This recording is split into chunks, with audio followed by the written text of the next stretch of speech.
Welcome to a new session of KCC tutorials. तो बच्चों, आज का हमारा टॉपिक है 7th स्टैंडर्ड का 7th लेसन रहस्य। तो वीडियो स्टार्ट करने से पहले एक रिक्वेस्ट है कि अगर आपको हमारी वीडियो अच्छी लगती है, आपको हमारे चैनल से हेल्प हो रही है, तो please like share and comment कीजिए। तो आज का लेसन हम स्टार्ट करते हैं। रहस्य, रहस्य मतलब क्या? तो मिस्ट्री। ये लेसन लिखा है हरिकृष्ण देवसरे जी ने। जन्म 1940, नागौद मध्य प्रदेश में। मृत्यु 14 नवंबर 2013 में। रचनाएं संपूर्ण बाल विज्ञान कथाएं आदि। परिचय: डॉक्टर हरिकृष्ण देवसरे जी ने बाल साहित्य रचना और समीक्षा के क्षेत्र में प्रशंसनीय योगदान दिया है। आपने अनेक पुस्तकों का संपादन कार्य भी किया है। प्रस्तुत कहानी के माध्यम से लेखक ने बच्चों को अंधविश्वासों से दूर रहते हुए वैज्ञानिक दृष्टिकोण को अपनाने के लिए प्रेरित किया है। तो इस लेसन में हरिकृष्ण देवसरे जी ये हमें क्या कर रहे हैं? तो अंधविश्वासों से दूर रहना सिखा रहे। तो हर चीज़ के पीछे कोई ना कोई साइंस का पॉइंट ऑफ व्यू होता है। साइंस की वजह से ही वो चीज़ होती है। तो ये हम स्टूडेंट को पता है, लेकिन हम क्या करते हैं? तो कहीं से भी कुछ सुन के आते हैं और हम उस पर बिलीव करते हैं, लेकिन हमें उन सब चीज़ों से दूर रहना है और वैज्ञानिक दृष्टिकोण अपनाना है। तो ऐसा ही इस चैप्टर से हमें हरिकृष्ण देवसरे जी सिखाते हैं। तो हम देखते हैं कि इस लेसन में कौन सी मिस्ट्री है, कौन से अंधविश्वास को दूर भगाया है। अंधेरी रात थी, चारों ओर सन्नाटा था। अब बहुत अंधेरी रात थी और चारों ओर सन्नाटा मतलब बहुत शांतता थी, कोई भी आवाज़ नहीं था। हाथ फैलाए न सूझता था मतलब क्या? हाथ फैलाए न सूझना, इस मुहावरे का मतलब है कि बहुत अंधेरा होना, कुछ भी दिखाई न देना। कभी कभी कुत्तों के भौंकने की आवाज़ सुनाई पड़ती थी। अब बहुत शांति थी, लेकिन फिर भी कुत्तों के भौंकने की आवाज़ सुनाई देती थी। आधी रात बीत चुकी थी मतलब क्या? तो मिडनाइट थी। मामा जी के घर से कुछ दूरी पर सामने हवेली थी। तो मामा जी के घर से क्या था? कुछ दूरी पर सामने एक हवेली मतलब एक पैलेस था। हवेली में उजाला था। उजाला मतलब रोशनी थी। हवेली में रोशनी थी, लाइट जल रही थी। आर्यन खेतों को सरपट पार करता हुआ उस ओर अकेले बढ़ रहा था मतलब क्या? तो आर्यन कहा जा रहा था, खेतों को पटापट पार करता हुआ अकेले हवेली की ओर बढ़ रहा था। उस हवेली में आधी रात के बाद कल भी ऐसा ही उजाला देखा था। तो आर्यन ने उस हवेली में आधी रात के बाद, कल मतलब येस्टरडे को भी उसने ऐसा ही उजाला देखा था। मामा जी ने यह पहले ही आर्यन से कह दिया था, उधर हवेली की ओर जाने की ज़रूरत नहीं है, वह हवेली भूतों का डेरा है। मामा जी ने क्या कहा था आर्यन को? कि उस पैलेस की तरफ जाने की कोई ज़रूरत नहीं है, क्योंकि वो पैलेस क्या है? तो भूतों का डेरा मतलब भूतों के रहने की जगह है। भूत मतलब घोस्ट। आर्यन मन ही मन मुस्काने लगा। आर्यन क्या कहने लगा? मतलब वो क्यों मुस्काने लगा? क्योंकि उसके मन में आया कि ऐसा कुछ तो होता ही नहीं है ना, भूत वगैरह कुछ होता ही नहीं है। वो जानता था कि भूत वूत कुछ नहीं होते, यह कपोल कल्पना है। मतलब क्या? तो भूत वूत कुछ नहीं होते। अगर हमें कोई बताता है तो हम वही मन में रखते हैं, इसलिए वो कल्पना करते हैं कि वैसा कुछ तो होगा, मतलब इमेजिन करते हैं। कक्षा में विज्ञान के शिक्षक ने वैज्ञानिक दृष्टिकोण अच्छी तरह समझाया था। अब भूत नहीं होते। इंसान जब मरता है तो उसका जीवन वही ख़त्म होता है, उसके आगे उसका भूत वूत कुछ नहीं होता। ये सब कुछ जो विज्ञान मतलब साइंस के जो टीचर थे उन्होंने बताया था। रहस्य का पता लगाने के लिए उसने मन में ठान लिया। तो आर्यन ने क्या डिसाइड किया? मन में ठान लिया मतलब उसने डिसाइड किया कि वो इस मिस्ट्री को ज़रूर सॉल्व करेगा। वहाँ पे भूत नहीं है, ये सबको प्रूव करके दिखाएगा। मामा जी ने कहा था, इस हवेली में पिछले 10-15 सालों से कोई नहीं रहता। पहले उसमें एक ज़मींदार का परिवार रहता था। अब मामा जी क्या कहते थे कि उस हवेली में पिछले 10-15 सालों से मतलब 10 to 15 ईयर्स से कोई भी नहीं रह रहा। पहले कौन रहता था उस हवेली में? ज़मींदार का एक परिवार था, मतलब एक बहुत अमीर आदमी उसमें रहता था जिसका ये पैलेस था। अब ज़मींदार का परिवार ख़त्म हो गया है, मतलब उसके परिवार में, उसके फैमिली में अभी कोई भी नहीं है। उस तरफ कोई आता जाता नहीं। एक बार घिसू उधर गया था तो उस हवेली में कोई भी आता नहीं, कोई भी वहाँ पे जाता नहीं है। लेकिन एक बार घिसू उधर गया था। अब घिसू एक आदमी है, वो वहाँ गया था। बेचारे का बुरा हाल हुआ था, 3 महीने तक खाट पकड़े रहा। तो ये जो आदमी है वो हवेली में गया था और बेचारे का बुरा हाल हुआ था, मतलब कुछ तो हुआ होगा उसके साथ, इसलिए वो 3 महीने तक बीमार था। खाट पकड़े रहना मतलब बीमार होना, बहुत बीमार होना। तो 3 महीने तक घिसू बीमार था। आर्यन करवटें बदलता रहा, मतलब क्या कि उसे नींद नहीं आ रही थी तो वो करवटें बदलता रहा, इस ओर से उस ओर ऐसे सोता रहा।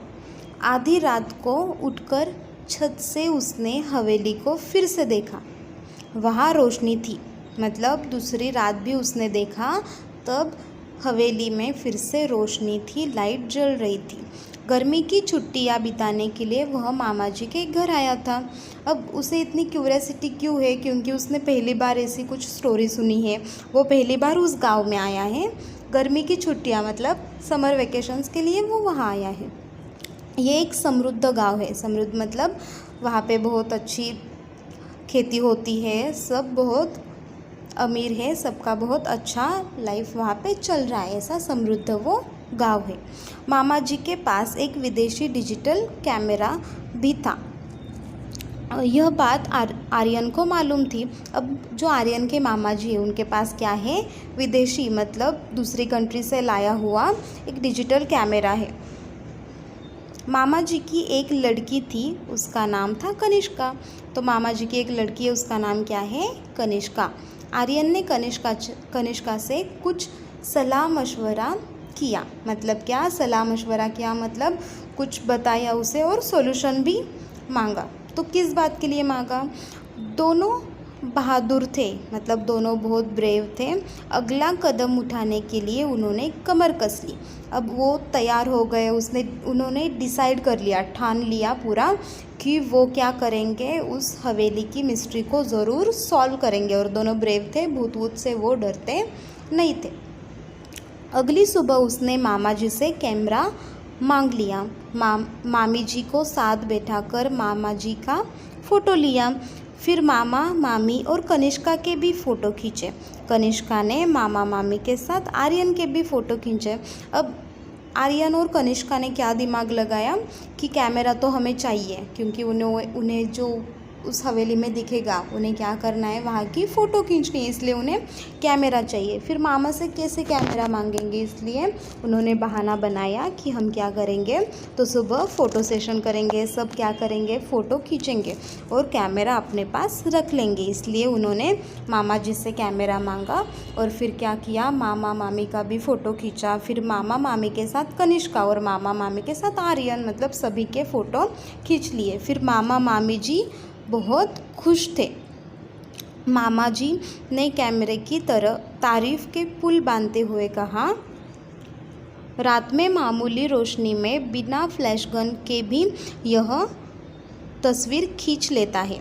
अब कैमरे से बहुत अच्छी फ़ोटो आ रही थी, तो मामा जी ने क्या कहा कि तारीफ़ के पुल बांधना मतलब बहुत तारीफ़ करना। तो उन्होंने कैमरे की तारीफ़ की। क्या तारीफ़ की?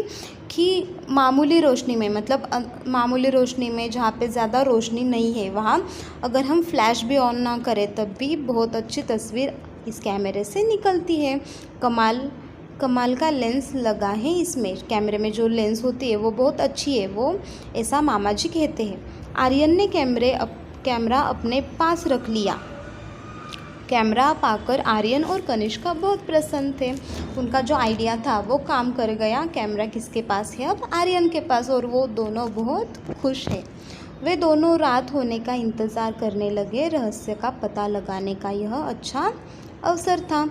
तो दोनों रात होने का इंतज़ार करने लगे, क्योंकि अब कैमरा भी उनके पास है और वो मिस्ट्री सॉल्व कर सकते, इसलिए उस मिस्ट्री को पता लगाने का ये बहुत अच्छा अवसर, मतलब बहुत अच्छा चांस है, बहुत अच्छी अपॉर्चुनिटी, बहुत अच्छा मौका है, ऐसा दोनों सोचने लगे। अंधेरा होते ही दोनों घर से निकल पड़े। अब अंधेरा हुआ और दोनों घर से निकल पड़े। दोनों का प्लान ही था कि आज रात हम मिस्ट्री सॉल्व करेंगे। हवेली सामने थी। अंदर से हंसी और कहकहों की आवाज़ें सुनाई पड़ रही थी। हवेली सामने थी मतलब वो हवेली के थोड़ी नज़दीक आए थे, तो उन्हें अंदर से हंसी और कहकहे, मतलब क्या कि बहुत ज़ोर ज़ोर से कोई हंस रहा है, उसकी आवाज़ उन्हें सुनाई दी। आर्यन और कनिष्का ने पहले चारों ओर ध्यान से देखा, कहीं कोई खतरा नहीं था। मतलब क्या कि आवाज़ें आ रही थी लेकिन वहाँ पे कोई खतरा नहीं था, कोई नहीं था जो आर्यन और कनिष्का को देख सके। वे दबे पाँव हवेली में चले गए। मतलब क्या कि वो बहुत धीरे धीरे से चले गए, उन्हें कोई भी आवाज़ नहीं करनी थी। अगर उनके चलने की कदमों की आवाज़ उन लोगों को सुनाई देती तो वो सतर्क हो जाते, इसलिए ये दोनों दबे पाँव गए। बीचों बीच एक बड़ा कमरा था, उसका दरवाज़ा अंदर से बंद था। अब बीचों बीच मतलब उस हवेली के बीच में एक कमरा है, सेंटर में एक कमरा है और उसका दरवाज़ा अंदर से बंद है। अगर भूत होता तो दरवाज़ा बंद वगैरह कुछ करता क्या? नहीं, लेकिन दरवाज़ा अंदर से बंद है मतलब, और हंसी की आवाज़ें भी आ रही है, मतलब अंदर कौन है? तो कोई आदमी, कोई इंसान है। खिड़कियाँ नीचे से बंद थी लेकिन ऊपर से खुली थी। मतलब क्या? तो खिड़कियाँ ओपन थी, खिड़कियाँ खुली थी। बड़ी सावधानी से आर्यन ने अंदर झाँक कर देखा। ऊपर से जब आर्यन ने झाँक कर देखा बड़ी सावधानी से, क्योंकि अगर वो आवाज़ करते तो वो पकड़े जाते। हट्टे कट्टे मतलब बहुत पहलवान जैसे मोटे तगड़े बड़ी बड़ी मूँछों वाले कई लोग पगड़ी बांधे बैठे थे। तो उस रूम में कई हट्टे कट्टे मोटे तगड़े मतलब बहुत स्ट्रॉन्ग बड़े पहलवान जैसे और बड़ी बड़ी मूँछों वाले लोग पगड़ी बांधे बैठे थे। उनके साथ कमीज़ और पैंट पहने हुए भी कुछ लोग थे। मतलब क्या? तो शर्ट पैंट पहने हुए भी कुछ लोग थे और कुछ पगड़ी पहने हुए लोग थे। उनकी आँखों से आग बरस रही थी। मतलब क्या? तो वो बहुत दिखने में डरावने थे, बहुत डेंजर दिख रहे थे। आँखें लाल लाल थी, सबके चेहरे डरावने थे, सब बहुत डेंजरस दिख रहे थे। उस समय वे खाने में मस्त थे, मतलब सब लोग खाना खा रहे थे। कोई हड्डी चबा रहा था, कोई रोटियां तोड़ तोड़ कर मुँह में डाल रहा था। तो सब लोग खाना खा रहे थे, कोई हड्डी चबा रहा था मतलब नॉनवेज खा रहा था, कोई रोटियां खा रहा था। आर्यन ने उन्हें ध्यान से देखा, उनके गले में कारतूसों की पेटी लटक रही थी। तो जब आर्यन ने ध्यान से देखा तो उनके गलों में कारतूसों की पेटी मतलब जो गोलियां होती है ना, जो गन में डालते हैं, तो वो उनके गले में लटक रही थी। जैसे आपने कोई मूवी देखी होंगी तो डाकू लोग उसमें कैसे करते हैं, वो बेल्ट होता है जिसमें गन्स की जो बुलेट होती है वो लगी हुई होती है उस बेल्ट में, वैसे ही इन लोगों ने भी किया था। बंदूकें और तलवारें भी रखी थी, इनके पास बंदूक मतलब गन थी और तलवार भी थी। कुछ लोग लुढ़के हुए पड़े थे, मतलब कुछ लोग तो होश में भी नहीं थे, वो नीचे पड़े हुए थे। आर्यन ने इशारा किया, कनिष्का ने बड़ी सावधानी से कैमरा निकाला। आर्यन ने इशारा किया कि अंदर जो लोग हैं वो दिख रहे हैं, तो उसने इशारा किया। कैसा इशारा किया? कि कैमरा निकालो, हम फ़ोटो खींचेंगे। गैस बत्तियों की रोशनी इतनी तेज़ थी कि बड़ी आसानी से फ़ोटो लिया जा सकता था। अब अंदर कोई ट्यूब बल्ब ऐसा कुछ चालू नहीं था। गैस बत्तियाँ मतलब जो मोमबत्तियों के जैसे बत्तियाँ होती है, तो वो उसकी रोशनी बहुत तेज़ थी, जिससे क्या हुआ तो फ़ोटो निकाला जा सकता था। बस उसने फटाफट कई फ़ोटो खींचे और वे घर की ओर चल पड़े। अब दोनों ने फटाफट फ़ोटो खींचे और वहाँ से निकल गए। अगले दिन सवेरे सवेरे आर्यन ने साइकिल उठाई और नारायणपुर की ओर चल पड़ा। वहाँ फ़ोटोग्राफ़र की एक दुकान थी। अब फ़ोटो तो खींचे हैं, लेकिन फ़ोटो तैयार भी करने होंगे ना, निगेटिव से फ़ोटो भी निकालने होंगे, तो इसलिए उन्होंने क्या किया, तो आर्यन सवेरे सवेरे जल्दी उठा, उसने अपनी साइकिल बाइसिकल निकाली और नारायणपुर एक गाँव है उसकी ओर चल पड़ा। क्यों? क्योंकि वहाँ फ़ोटोग्राफ़र की दुकान थी जहाँ से वो फ़ोटो तैयार करके ला सकता था। सभी फ़ोटो तैयार कराकर शाम तक वह लौट आया। तो आर्यन गया, उसने सभी फ़ोटो तैयार की और शाम तक वह लौट भी आया। तो हमने आज क्या क्या देखा कि आर्यन अपने मामा जी के पास छुट्टियां बिताने के लिए आया था। मामा जी की एक छोटी बेटी भी है, कनिष्का। मामा जी के पास एक डिजिटल कैमरा भी है और मामा जी के घर के सामने ही एक हवेली है जिसमें भूतों का डेरा है, ऐसा सबका मानना है। इसलिए मामा जी उसे कहते हैं कि वहाँ मत जाना। फिर भी आर्यन को बहुत क्यूरियोसिटी होती है कि उसमें क्या है, भूत वूत तो नहीं होते, तो कौन है उस हवेली में, कौन है, ये मिस्ट्री उसे सॉल्व करनी थी। इसलिए कनिष्का और आर्यन दोनों एक रात कैमरा लेकर जाते हैं। उसमें वहाँ पे वो देखते हैं कि एक कमरे में बहुत सारे लोग हैं, मतलब वो डाकू के जैसे उसे नज़र आते हैं। वो बहुत डरावने दिखते हैं और उनके पास बंदूक तलवार ये सब भी है। उससे वो अंदाज़ा लगाता है, क्या अंदाज़ा लगाता है कि वो क्या होंगे, डाकू होंगे। इसलिए वो क्या करता है, फटाफट से उनकी फ़ोटो निकालता है। अब जब वो डिजिटल कैमरा से फ़ोटो निकालता है तो दूसरे दिन वो क्या करता है, एक गांव में जाकर फ़ोटोग्राफ़र के पास जाता है और वो फ़ोटो तैयार करके लाता है और शाम तक वो लौट आता है। फिर कनिष्का और आर्यन क्या करेंगे, ये फ़ोटो मामा मामी को दिखाएंगे, पुलिस को दिखाएंगे, उन डाकुओं को पकड़ेंगे या क्या करेंगे, और वो लोग हैं वो असल में डाकू है, चोर है या कुछ और है, ये हमें इस स्टोरी के अगले पार्ट में पता चलेगा। तो अगर आपको आज की हमारा ये वीडियो अच्छा लगा हो तो please like, share and comment कीजिए। अगर अब तक आपने हमारे चैनल को सब्सक्राइब नहीं किया हो तो प्लीज़ सब्सक्राइब कीजिए। KCC ऑनलाइन ट्यूशन अगर आपको ज्वाइन करनी हो तो डिस्प्ले में दिए हुए नंबर पर कॉल करके आप अधिक जानकारी ले सकते हैं। Thank you for watching this video. Good bye.